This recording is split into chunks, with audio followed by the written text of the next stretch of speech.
Napansin mo ba, laging tahol ng tahol ang aso mo kahit walang tao sa paligid? Hello, my name is Miss Suzanne. Hindi po ako vet, pero for almost 25 years, I've been an animal welfare advocate.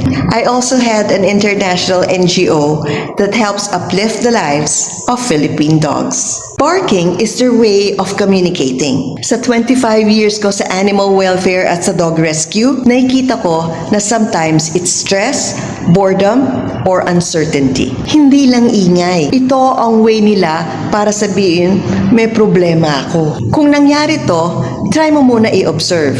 Ano ba ang nagtitrigger nito? Baka may ingay sa labas or may nagsistress sa kanila. Pag calm ang surroundings, you can call them gently at bigyan mo ng toy or bigyan mo ng activity para ma-distract ang excess energy niya. Ang important thing is, calm ka, huwag ka sisigaw kasi ang dogs na-absorb niya ang energy mo. Remember, pag naiintindihan mo ang reason sa likod ng tahol niya, hindi lang mapapabuti ang behavior nila, mas safe and mas calm din sila.